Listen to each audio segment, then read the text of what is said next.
उत्तराखंड देख रहे हैं आप और साथ आपके मैं हूं ज्योति। लोकसभा चुनाव के बाद धामी सरकार की पहली कैबिनेट बैठक राज्य सचिवालय में हुई।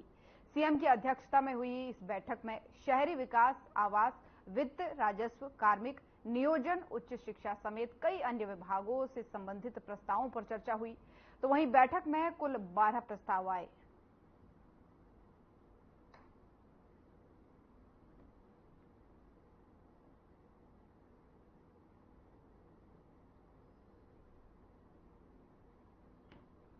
तो देहरादून की ये तस्वीरें हैं जहां पर राज्य सचिवालय में एक अहम बैठक हुई है। सीएम पुष्कर सिंह धामी के नेतृत्व में ये बैठक हुई है और बताया जा रहा है कि इसमें शिक्षा, स्वास्थ्य समेत तकरीबन 12 प्रस्तावों पर चर्चा हुई है। और राज्य सचिवालय में बैठक हुई है जहां पर आप देख सकते हैं बैठक में शामिल होने के लिए जो है कैबिनेट मंत्री गणेश जोशी यहां पर पहुंच रहे हैं और अन्य लोग भी पहुंच रहे हैं। कैबिनेट मंत्री रेखा आर्या यहां पर पहुंच रही है, तस्वीरों में आप देख सकते हैं।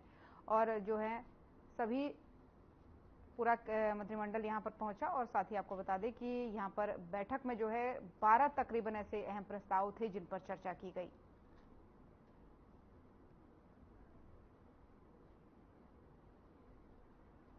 तो राज्य सचिवालय की ये तस्वीरें हैं जहां पर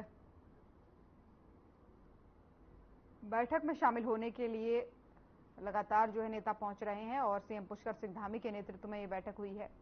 12 प्रस्ताव कुल ऐसे थे जिन प्रस्तावों में इस बैठक में चर्चा की गई है। बताया जा रहा है कि कई अहम प्रस्ताव थे जिसमें शिक्षा, स्वास्थ्य समेत तमाम सारी अहम बिंदु थे जिस पर इस बैठक में चर्चा हुई है।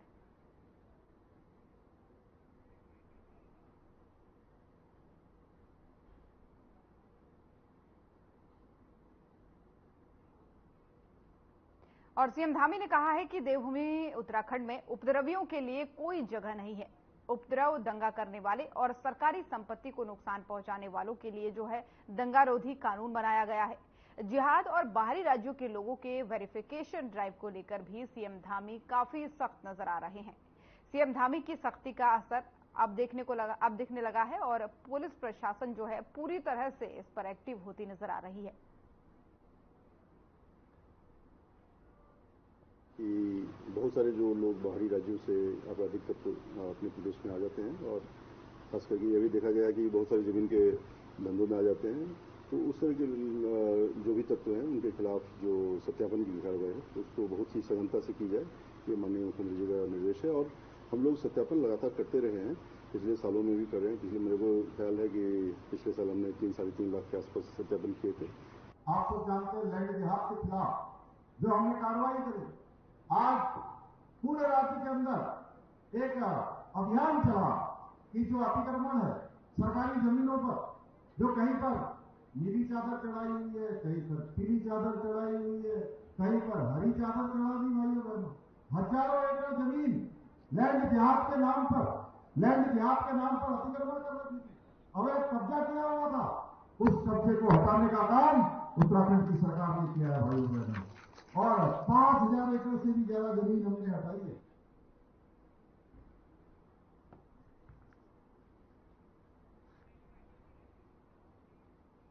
उत्तराखंड लोक निर्माण विभाग के सचिव पंकज कुमार पांडे आज अल्मोड़ा पहुंचे और इस दौरान उन्होंने अल्मोड़ा विकास भवन में जो है जनपद के सभी विभागों की बैठक ली है। आपको बता दें कि जनपद के सभी विभागों की बैठक करने के बाद से केंद्र और राज्य सरकार की योजनाओं की समीक्षा भी उन्होंने की। मौके पर उन्होंने कहा कि भारत सरकार के द्वारा दी जा रही योजनाओं को सीधे लाभार्थियों तक पहुंचाने का निर्देश सभी विभागों को दे दिए गए हैं। और इसी के साथ ही उन्होंने हल्द्वानी से अल्मोड़ा की लाइफलाइन कही जाने वाली सड़क निर्माण को लेकर के कहा कि इसके लिए भारत सरकार को प्रपोजल भेज दिया गया है, जल्द ही कार्य शुरू हो जाएगा। और आगे उन्होंने कहा कि पर्यटन को बढ़ावा देने के लिए राज्य सरकार लगातार सड़कों को और बेहतर बनाने को लेकर काम कर रही है।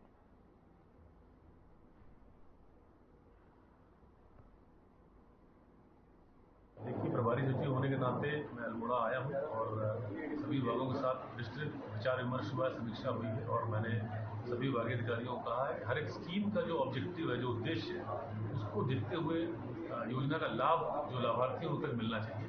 सिर्फ लक्ष्य पूरा करने के लिए हम लोग काम नहीं करेंगे और मुझे उम्मीद है कि ये सारे अधिकारी यहाँ पे बेहतर काम करेंगे और जो उद्देश्य है भारत सरकार की जो स्कीम्स हैं, जो राज्य सरकार की स्कीम है, उसको पूरा करेंगे। किसी भी गांव का विस्थापन इतना आसान प्रोसेस नहीं होता, उसमें तमाम चीजें देखनी पड़ती हैं। तो हमारा विचार विमर्श हुआ है डीएम साहब के साथ, और शासन लेवल पे जो डिस्कशन होना है वो हम लोग करेंगे, और जो भी संभव मदद होगी हर एक गाँव के लिए की जाएगी। कैंची धाम में पिछले 4-5 सालों से काफी श्रद्धालु आ रहे हैं। उसकी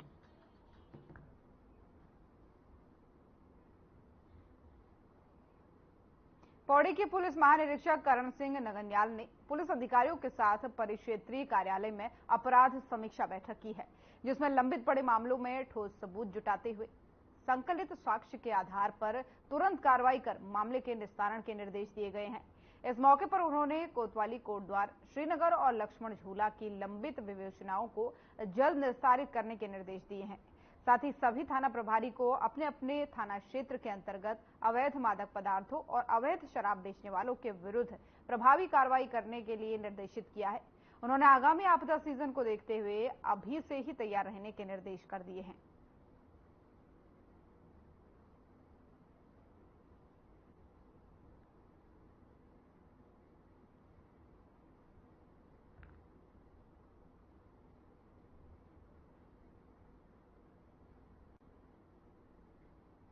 बेसिकली ये अपराध गोष्ठी थी हमारे जनपद के समस्त जो थानाध्यक्ष है, 14 थाना और सर्किल ऑफिसर, सीएफओ आदि हमारे एडिशनल एसपी और एसएसपी सभी मौजूद थे अभी क्राइम मीटिंग में। तो बेसिकली जो हमारे वांछित है उनकी गिरफ्तारी किया जाए, जो इनामी है यदि लंबे समय से नहीं पकड़ा जा रहा है तो उसमें इनाम बढ़ाने की कार्रवाई किया जाए। साथ ही जो तफ्तीश है, मैं देख रहा हूँ 1 साल से ज्यादा करीब 5 विवेचनाएं लंबित है, तो बताया गया कि उसमें 2 निस्तारित हो गया, 3 अभी लंबित है, तो उनको तेजी से निस्तारित करने के लिए आदेशित किया गया। साथ ही वेरिफिकेशन जो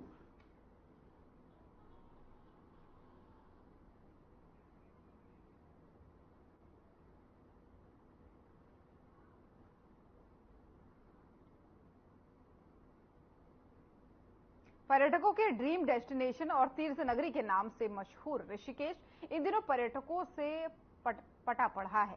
आपको बता दें कि दरअसल वीकेंड के चलते भारी संख्या में जो है पर्यटक अपनी छुट्टियों को बेहतर बनाने इन दिनों ऋषिकेश पहुंच रहे हैं, और इसके चलते शहर की सारी सड़कें पैक हो गई हैं। जगह जगह शहर में ट्रैफिक जाम लग रहा है। हालांकि ट्रैफिक जाम को कंट्रोल करने के लिए ट्रैफिक पुलिस बिल्कुल मुस्तैद है, पर फिर भी स्थिति काबू में होती नहीं दिख रही है। सबसे ज्यादा परेशानी तो स्थानीय लोगों को हो रही है। स्थानीय लोगों के अनुसार जो है ट्रैफिक जाम का ये नजारा कोई नया नहीं है, बल्कि हर वीकेंड में ऐसा देखने को मिलता है।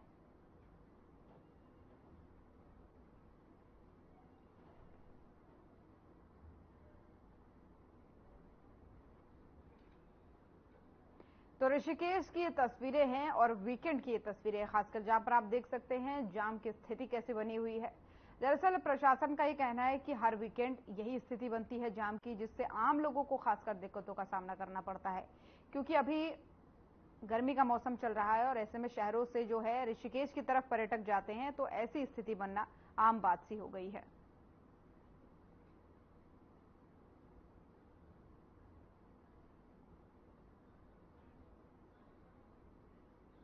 खटीमा में पीडब्ल्यूडी कार्यालय के सामने मुख्य रोड पर छबील लगाकर जापीजा ग्रुप, स्थानीय समाज सेवियों और बीजेपी के कार्यकर्ताओं ने श्रद्धालुओं और स्थानीय लोगों को शरबत पिलाई।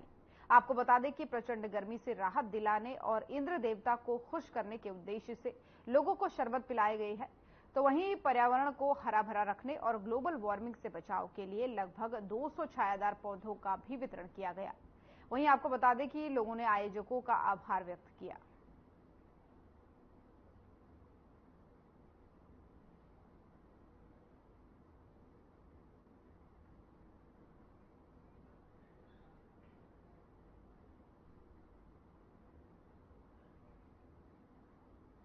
तो खटीमा की ये तस्वीरें हैं जहां पर कुछ समाज सेवियों और कुछ ग्रुप्स ने जो है लोगों को गर्मी से राहत दिलाने के लिए शरबत वितरण यहां पर किया, और जिस दौरान आपको दिखा रहे हैं तस्वीरों में कि जिन लोगों ने इस शरबत का आनंद उठाया वो इन लोगों का आभार जताते हुए दिख रहे हैं।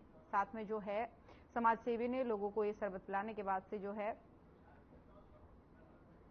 आयोजकों का आभार जताते हुए लोग यहां पर नजर आए।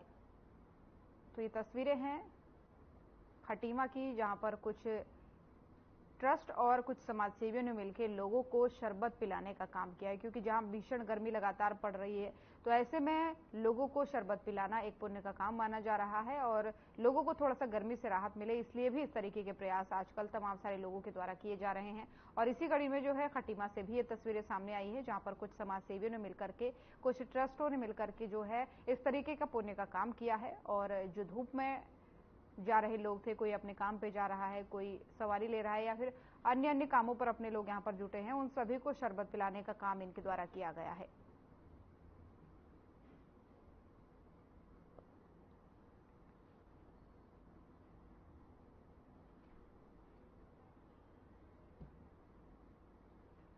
उन्होंने शामिल होकर के एक छबील लगाई है और वृक्ष रोपण के लिए लोगों को प्रेरित करने के लिए आज उन्होंने अपनी तरफ से वृक्षारोपण के लिए तकरीबन 200-250 पौधों का वितरण किया है, जो आम जनता को दिया गया है। और जनता से अपील की गई है कि पर्यावरण को सुरक्षित रखने के लिए वे लोग अपने घरों में वृक्षों को लगाएं और जो पर्यावरण, जो हम लोग गर्मियां ग्लोबल वार्मिंग से जूझ रहे हैं, उससे मुक्ति पाने का ये एक बहुत सरल उपाय है।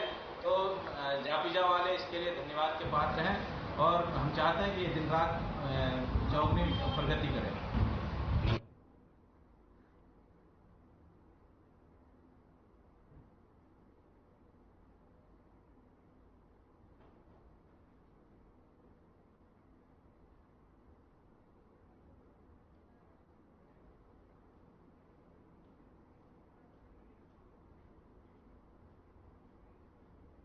और यहाँ पर रुकेंगे एक छोटे से ब्रेक के लिए, जल्द हाजिर होंगे।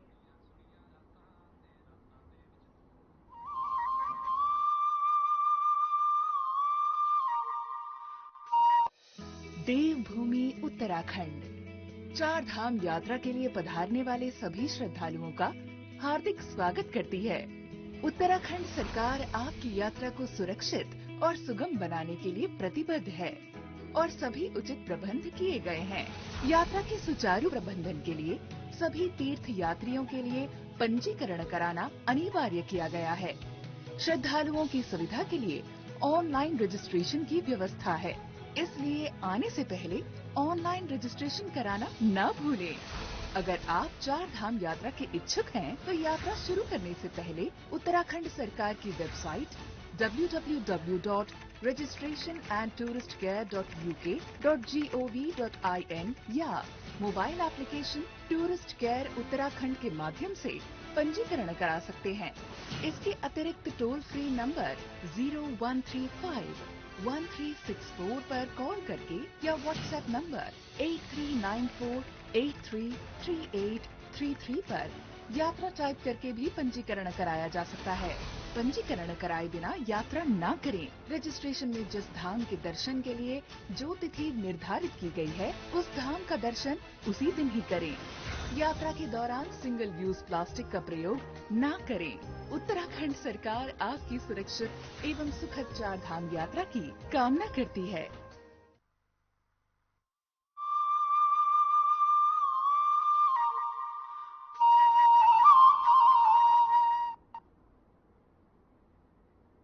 और ब्रेक के बाद एक बार फिर से स्वागत है आप सभी का। चलिए खबरों में आगे बढ़ेंगे। प्रदेश की धामी सरकार भले ही शिक्षा को बढ़ावा देने के साथ साथ अवैध अतिक्रमण के खिलाफ अभियान क्यों न चला रही हो, लेकिन उसके बावजूद भी जनपद नैनीताल के रामनगर में राजकीय प्राथमिक विद्यालय तुमड़िया खत्ता नाम का सरकारी स्कूल एक ऐसे माफिया के चंगुल में फंसा हुआ है, जिसके पूरे परिवार पर वन संपत्ति को नुकसान पहुंचाने के कई मामले पंजीकृत हैं। और अब वन भूमि पर अवैध कब्जा करने के लिए सरकारी स्कूल को अपनी शतरंज का मोहरा बनाया हुआ है। जब रामनगर के खंड शिक्षा अधिकारी ने इस मामले को लेकर पूछा तो उन्होंने कहा कि जब स्कूल खुलेगा उसके बाद से इसको लेकर जांच की जाएगी।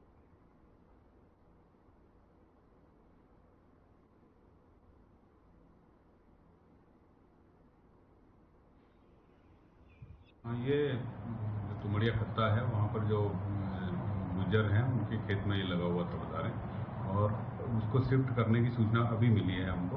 अब देखते हैं उसमें क्या कर सकते हैं, लेकिन ये है कि अगर इस तरह से वो बार बार अतिक्रमण के लिए स्कूल का उपयोग कर रहे हैं तो ये बहुत गलत बात है। इस पर कड़ी कार्रवाई की जाएगी। फिलहाल मैं एक पत्र जो है खंड शिक्षा अधिकारी को भेज करके उनसे उसकी वस्तु स्थिति से अवगत होते हैं। उसके बाद जो भी कार्रवाई इसमें होगी तो जरूर की जाएगी। वास्तव में आपराधिक प्रवृत्ति का है और इसके वन विभाग की ओर से भी कई मुकदमे इसमें दर्ज हैं और जो है लगातार इसके खिलाफ कार्रवाई की जो है फील्ड से मांग आती जा रही है। मेरे को तो जानकारी नहीं है, आप ही से जानकारी मिल रही है। अभी तो विद्यालय बंद चल रही है, ग्रीष्मकालीन अवकाश चल रहा है, तो जैसे ही स्कूल खुलता है मैं स्वयं भी विजिट करूंगा उसमें। अगर ऐसा है तो, क्योंकि वो बंद खत्तों में, तुमरिया डैम खत्तों में ही स्कूल है, तो विद्यालय के नाम तो जमीनें है नहीं उसमें, तो इसमें जांच करने के उपरांत ही मैं कुछ कहने की स्थिति में होऊंगा क्या है वास्तव। तो आप सिर्फ मुझे अभी बता रहे हैं, ना ही मेरे प्रधानाध्यापक ने कोई शिकायत की है इस टाइप की। तो जैसा आप बता रहे हैं मेरे संज्ञान में अभी ये मैटर आया है, तो जैसे ही विद्यालय खुलते हैं जुलाई में, मैं बात करूंगा संबंधित प्रधानाध्यापक से भी और अभिभावकों से भी जाकर।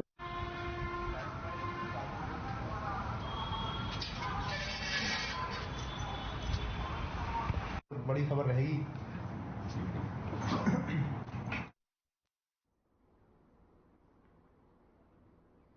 और भीषण गर्मी के प्रकोप और चिलचिलाती धूप के चलते लोग घरों से बाहर निकलते हुए घबरा रहे हैं। इसी के साथ ही रोजी रोटी का संकट भी लोगों पर गहराता जा रहा है। तो वहीं आपको बता दें कि भीषण गर्मी के प्रकोप के चलते जहां आम जनजीवन प्रभावित होता नजर आ रहा है, तो वहीं गर्मी के प्रकोप से मौसम के फल और सब्जियों पर भी इसका असर पड़ता हुआ नजर आ रहा है, जिसके चलते मौसमी फलों और सब्जियों की फसल जो है बर्बाद होने के चलते सब्जी और फल जो है महंगे होते जा रहे हैं।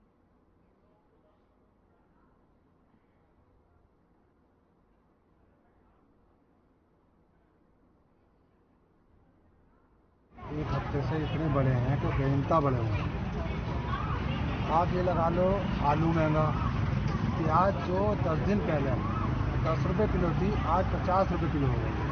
गरीब व्यक्ति 50 रुपये किलो की प्याज लेके कहाँ से कमाएगा, कहाँ से पैसा लाएगा, कहाँ से अपने बच्चों को का पालन पोषण करेगा। इसी प्रकार आप लगा लीजिए आलू हो गया, प्याज हो गया, आप ये लगा लीजिए टमाटर इतना महंगा हो गया, 50 रुपये किलो बिक रहा।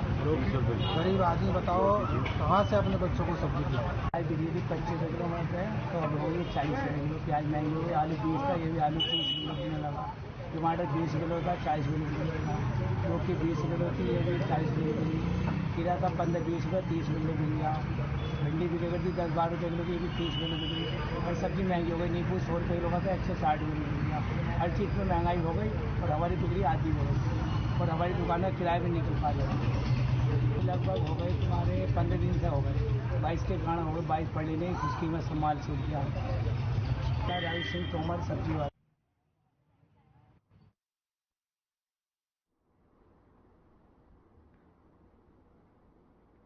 खाद्य नागरिक आपूर्ति एवं उपभोक्ता मामले की मंत्री रेखा आर्या की अध्यक्षता में राजधानी देहरादून के विधानसभा भवन में समीक्षा बैठक हुई। इस बीच रेखा आर्या ने कहा कि अंत्योदय परिवार और पीले कार्ड धारकों को कितना राशन वितरित हुआ है, ये बैठक का उद्देश्य था और जानकारी में आया कि राशन निर्बाध तरीके से हमारे उपभोक्ताओं को प्राप्त हो रहा है। साथ ही उन्होंने कहा कि मुख्यमंत्री द्वारा अंत्योदय परिवारों को मुफ्त में गैस रिलीफ करने की कार्य योजना के तहत व्यवस्था तो दी गई है, लेकिन उन्हें सब्सिडी नहीं दी गई है।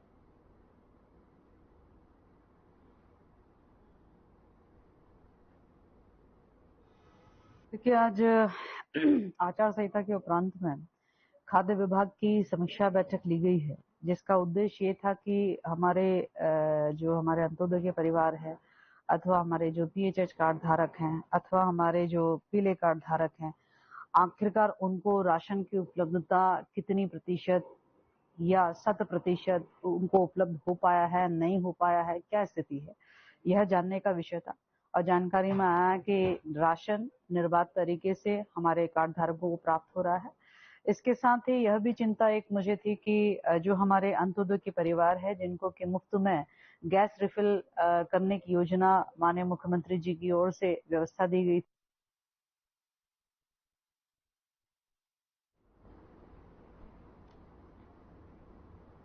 विश्व प्रसिद्ध जागेश्वर धाम में 15 जुलाई से श्रावणी मेले का आयोजन होने वाला है। आपको बता दें कि जो पूरे सावन के महीने चलता रहेगा और इस मेले में पूरे भारत के श्रद्धालु पहुंचते हैं। इसे लेकर के जिलाधिकारी विनीत तोमर ने मंदिर समिति और पुजारियों के साथ एक बैठक की है, जिसमें मेले की तैयारी को लेकर के जिलाधिकारी ने मंदिर समिति और प्रशासन के अधिकारियों को मंदिर की व्यवस्थाओं और साफ सफाई के साथ साथ श्रद्धालुओं की उचित व्यवस्था करने के निर्देश दिए हैं। जिलाधिकारी ने बताया कि यहां पर आने वाले श्रद्धालुओं को किसी प्रकार की कोई दिक्कत ना हो, उसके लिए अभी से तैयारियां शुरू हो गई है ताकि मेला भव्य रूप से हो सके।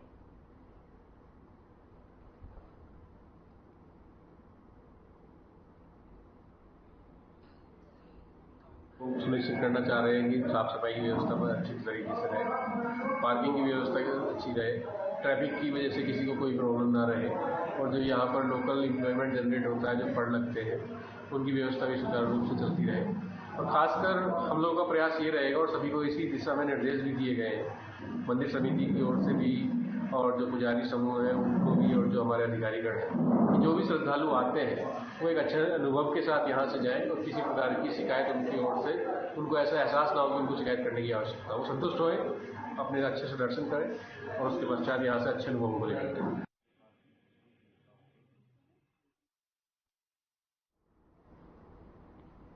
और बिंदुखत्ता को राजस्व गांव बनाए जाने सहित मानसून सीजन से पहले नगर और आसपास के क्षेत्रों में होने वाले व्यापक जलभराव की समस्या के समाधान को लेकर के जिलाधिकारी वंदना लालकुआ पहुंची है।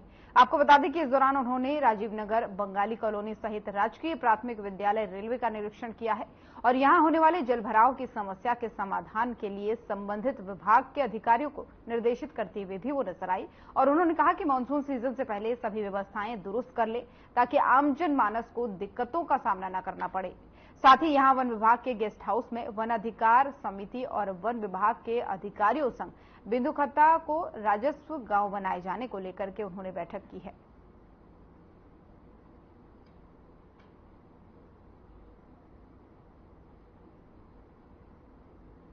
बिंदुखत्ता का जो राजस्व ग्राम बनाने का प्रस्ताव है, उसके संबंध में माननीय मुख्यमंत्री जी की घोषणा है, जिसके क्रम में फरवरी में एक ब्लॉक स्तरीय समिति की बैठक करी गई थी वन अधिकारों के संबंध में और जिला स्तरीय समिति की बैठक करके एक प्रस्ताव शासन को हमने संदर्भित किया है जनपद स्तर से। उसके विषय में आज विचार विमर्श हमने ग्रामवासियों के साथ किया, जिसमें ग्रामवासियों के द्वारा कुछ और अतिरिक्त जो प्रपोजल्स हैं उनको भेजे जाने के लिए रिक्वेस्ट की गई है, तो उसका हम लोगों ने आज यहाँ निर्णय लिया है। ये जो अनुपूरक प्रस्ताव है इसको भी हम लोग यथाशीघ्र भिजवाएंगे।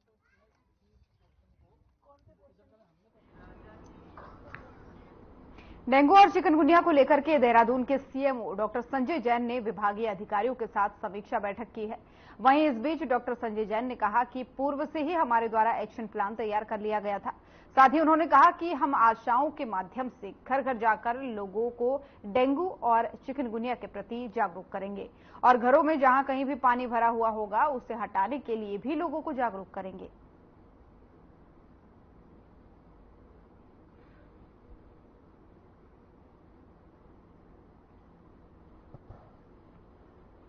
शुरू हो गई है और डेंगू का जो प्रकोप होता है रुके हुए साफ पानी में ही होता है, तो समय से ही हम उसकी तैयारी करने के लिए आज मैंने अपनी इंटरनल समीक्षा बैठक की थी। तो उसमें जो हमारा एक्शन प्लान पूर्व में ही इसमें तैयार कर लिया गया था। हम मंडे से आशाओं के माध्यम से घर घर जाके लोगों को जागरूक भी करेंगे और जहाँ कहीं भी घरों में पानी भरा हुआ होगा तो उसको हटाने के लिए लोगों को जागरूक करेंगे। इससे पूर्व भी पिछले हफ्ते से नगर निगम की जितनी भी कूड़े की कलेक्टिंग वाली गाड़ियां हैं उसमें हमारे द्वारा पंपलेट उनको उपलब्ध कराए गए थे।